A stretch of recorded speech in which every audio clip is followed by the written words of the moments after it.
제 목을 먼저 치십시오. 이 아기씨 털끝 하나라도 건드리려거든 내 목을 먼저 베고 가란 말입니다. 도성 문 앞이 떠나가라 울부짖는 어린 짐승의 절규가 있었습니다. 칼을 든 포졸도 구경하던 백성들도 그 서슬 퍼런 도끼에 숨을 죽였습니다. 그것은 10살 배기 머스마이 칠성이의 피 끓는 울음이었습니다. 을사년 봄 한양 바닥은 붉은 핏물로 질퍽거렸습니다. 천하의 충신이라던 민대감의 집안이 영모로 몰려 멸문지화를 당하던 날, 평화롭던 기와집은 도축장처럼 변했습니다. 7살 생일을 맞은 연화 아기씨의 비단 치마에는 떡가루 대신 아버지의 붉은 피가 튀었습니다. 잡아라. 씨를 남겨서는 아니 된다. 칠순 노모부터 갓난아이까지 모조리 베어라. 아비규환의 지옥 속에서 어린 연화는 공포에 질려 비명조차 지르지 못했습니다. 그때였습니다. 어디서 튀어나왔는지 모를 꾀죄죄한 머스마이 하나가 연화의 앞을 가로막았습니다. 칠성이었습니다. 아이는 두 팔을 벌려 작디작은 몸으로 연화를 감쌌습니다. 포졸의 육모방망이가 칠성의 등짝을 사정없이 내리쳤습니다. 우직근 뼈가 금이 가고 살이 터져 피가 솟구쳤지만 칠성이는 꿈쩍도 하지 않았습니다. 아기씨 눈을 감으십시오. 제발 보지 마십시오. 칠성이는 피 묻은 손으로 연화의 눈을 가리고 자신의 품속으로 얼굴을 파묻게 했습니다. 아버지가 목이 잘려나가는 그 끔찍한 소리를 듣지 못하게 하려고 칠성이는 연화의 귀를 자신의 어깨로 지시겨 막으며 짐승 같은 신음만 삼켰습니다. 결국 민대감 일가는 형장의 이슬로 사라지고 홀로 남은 연화는 관노비가 되어 삼수갑산으로 끌려가게 되었습니다. 너도 역적의 종이니 함께 죽여주마. 포졸들이 칠성이를 걷어차며 길을 막았습니다. 하지만 칠성이는 깨진 이마에서 피를 철철 흘리면서도 연화의 치맛자락을 놓지 않았습니다. 짐꾼이 필요할 것 아닙니까? 제가 짐도 들고 아기씨도 업고 가겠습니다. 밥은 안 주셔도 됩니다. 길가에 떨어진 똥이라도 주워 먹으며 갈 테니 제발 따라가게만 해주십시오. 그것은 사람의 부탁이 아니었습니다. 새끼를 잃지 않으려는 어미 짐승의 처절한 발악이었습니다. 한양에서 함경도 삼수갑산까지는 장장 3,000리 성한 어른도 가다가 병이나 죽어나간다는 그 험한 길을 어린 것들이 걷기 시작했습니다. 고작 7살 난 연화 아기씨의 고운 발은 사흘도 못 가 문드러졌습니다. 꽃씨는 진작에 찢어져 맨발이 되었고 날카로운 자갈밭을 걸을 때마다 붉은 핏자국이 눈 위에 선명하게 찍혔습니다. 칠성아, 나 너무 아파. 발이 불타는 것 같아. 연화가 길바닥에 주저앉아 엉엉 울음을 터뜨렸습니다. 그럴 때마다 칠성이는 말없이 자신의 등을 내밀었습니다. 업히십시오, 아기씨. 제가 아기씨의 다리가 되겠습니다. 칠성이의 등가죽은 무거운 짐과 연화의 무게 때문에 짓물러 고름과 피가 엉겨 붙었습니다. 하지만 칠성이는 아프다는 소리 한 번 하지 않았습니다. 배고픔은 호랑이보다 더 무서웠습니다. 가진 돈 한 푼 없이 구걸하며 가는 길, 사람들은 역적의 자식이라며 돌을 던졌습니다. 어느 주막집 앞 칠성이는 개가 먹다 남긴 밥그릇을 보며 마른 침을 삼켰습니다. 쉰내가 풀풀 나는 보리밥 덩어리에 파리가 끓고 있었습니다. 칠성이는 주인 몰래 개밥을 훔쳐 입안 가득 쑤셔 넣었습니다. 모래가 씹히고 구역질이 올라왔지만 억지로 목구멍으로 넘겼습니다. 우적우적 씹어 삼키며 칠성이는 흑투성이 얼굴로 눈물을 흘렸습니다. 내가 살아야 아기씨를 살린다. 내가 먹어야 아기씨를 없는다. 개밥으로 배를 채운 칠성이는 연화에게 가서 세상 가장 환한 미소를 지었습니다. 아기씨, 저는 주막 아줌마가 밥을 많이 줘서 배가 터질 것 같습니다. 이 따뜻한 주먹밥은 아기씨 드십시오. 아주 맛난 쌀밥입니다. 자신은 짐승처럼 개밥을 먹고 연화에게는 동량에 온 귀한 흰 쌀밥을 먹였습니다. 밤이면 살을 애는 칼바람에 연화가 파랗게 질려 숨을 헐떡였습니다. 칠성이는 주저없이 자신의 누더기 옷을 모두 벗어 연화를 감싸주었습니다. 그리고 자신은 알몸으로 연화의 등을 끌어안아 체온을 나누었습니다. 제 살을 태워서라도 아기씨를 녹이겠습니다. 죽지 마십시오. 제발 죽지 마십시오. 칠성이의 뜨거운 눈물이 연화에 얼어붙은 뺨 위로 뚝뚝 떨어졌습니다.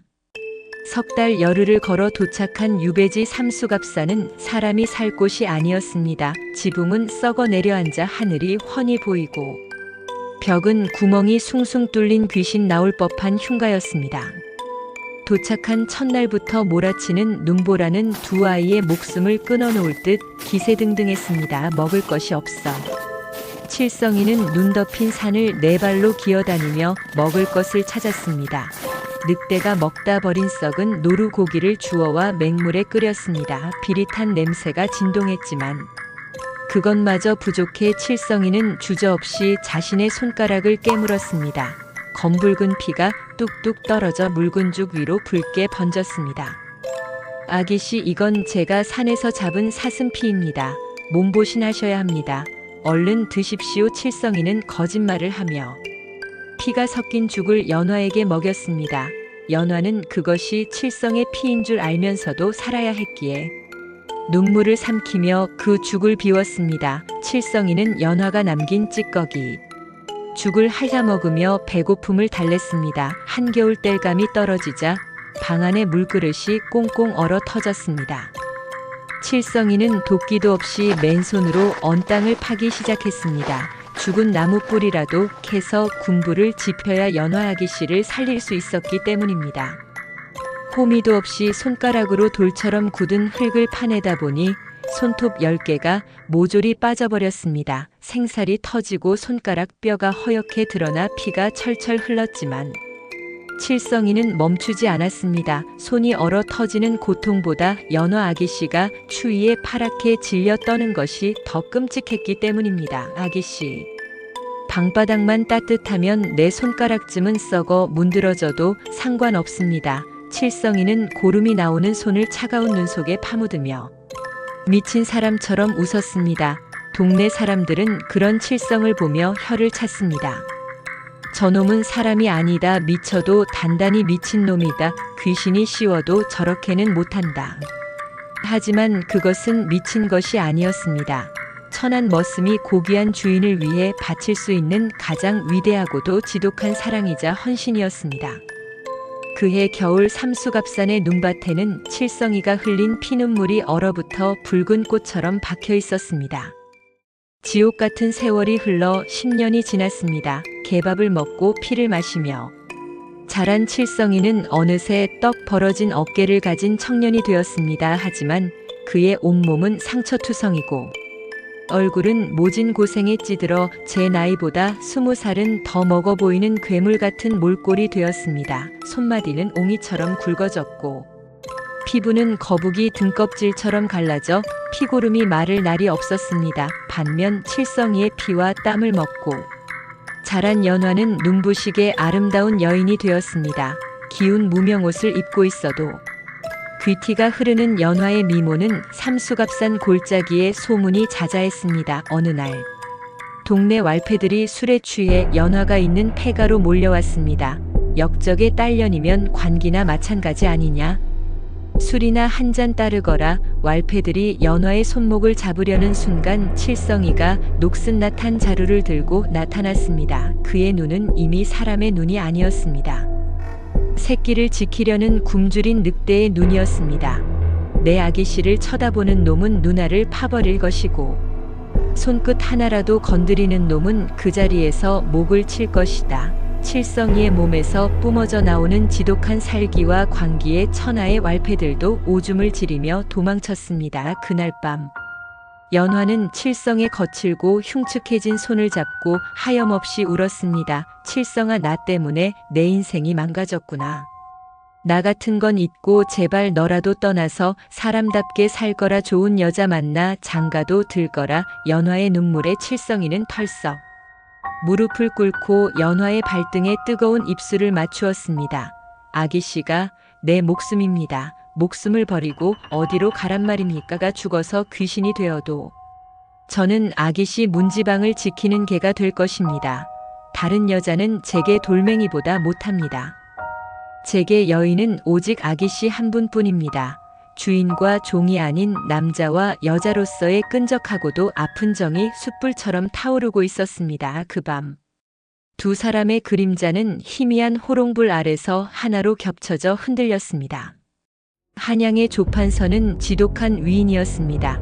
10년이 지나도 민대감의 핏줄이 살아있다는 보고를 받고는 기어이 사단을 냈습니다. 역적의 씨를 남겨두면 후환이 된다. 계집과 머슴놈.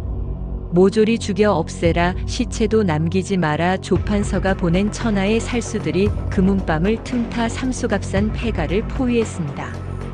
밤바람 소리가 심상치 않음을 느낀 칠성이는 연화를 방 깊숙한 곳에 숨겼습니다. 아기씨, 어떤 소리가 나도 절대 나오시면 안 됩니다.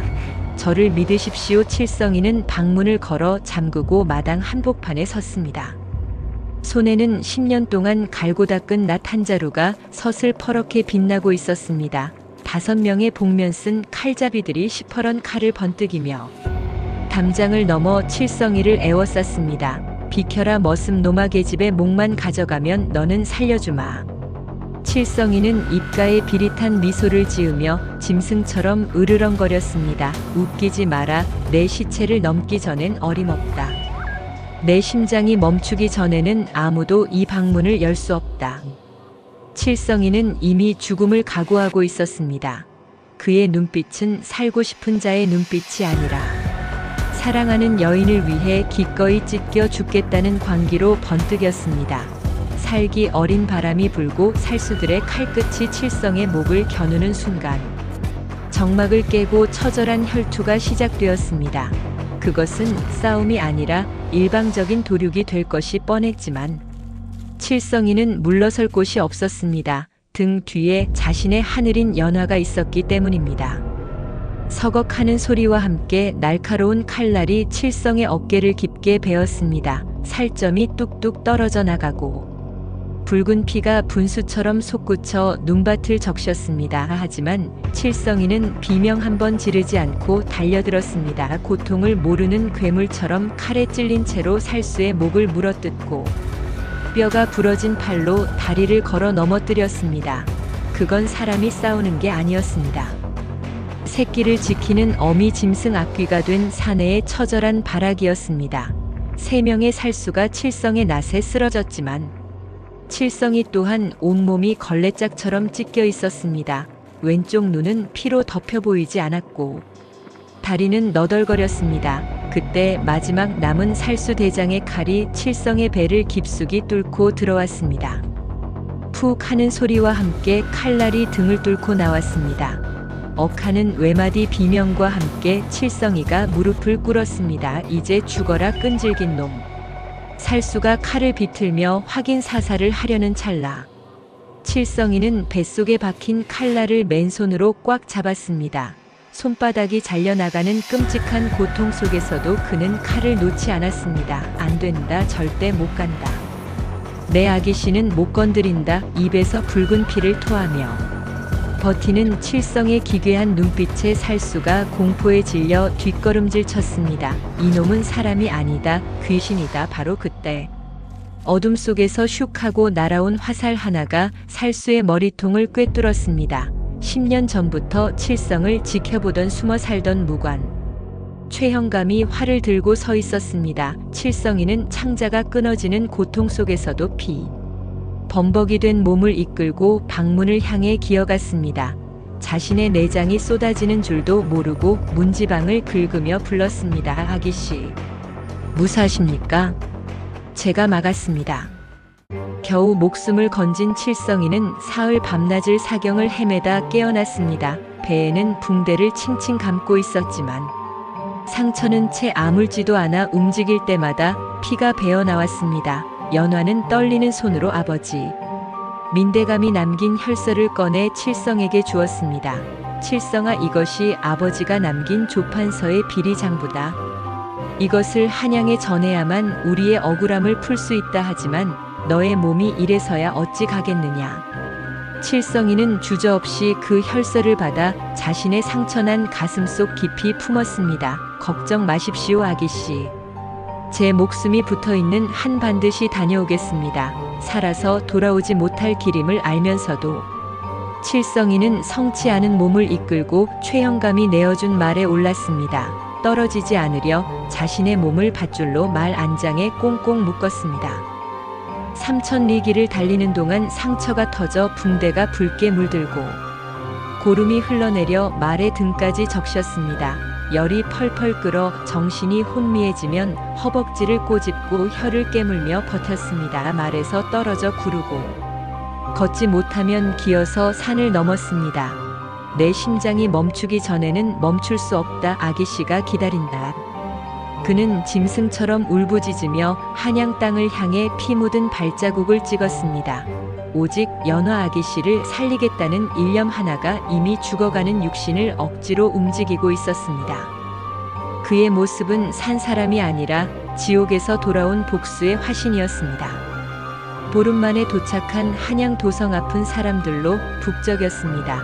마침 암행어사 출두 행렬이 지나가고 있었습니다. 그 앞을 막아선 것은 사람이 아니라 피투성이 귀신이었습니다. 옷은 다 찢어지고 온몸이 피와 고름으로 뒤덮인 칠성이 창을 든 포졸들 앞을 가로막았습니다. 비켜라. 이놈들아. 나는 죽어도 어사 나으리를 뵙고 죽어야겠다. 포졸들의 창끝이 가슴을 겨누고 몽둥이가 등짝을 내리치는데도 그는 한 발자국도 물러서지 않았습니다. 이놈들아, 내 배를 갈라 보여줘야 믿겠느냐. 여기 억울하게 죽은 민대감의 피가 있다. 여기 충신의 원한이 있다. 칠성이가 가슴을 쥐어뜯으며 품속의 혈서를 꺼내 높이 쳐들자 막던 하늘도 슬퍼서 비를 뿌렸습니다. 그 처절한 외침에 가마문이 열리고 암행어사가 모습을 드러냈습니다. 피투성이가 된 칠성이 건넨 혈서를 받아든 어사의 손이 부들부들 떨렸습니다.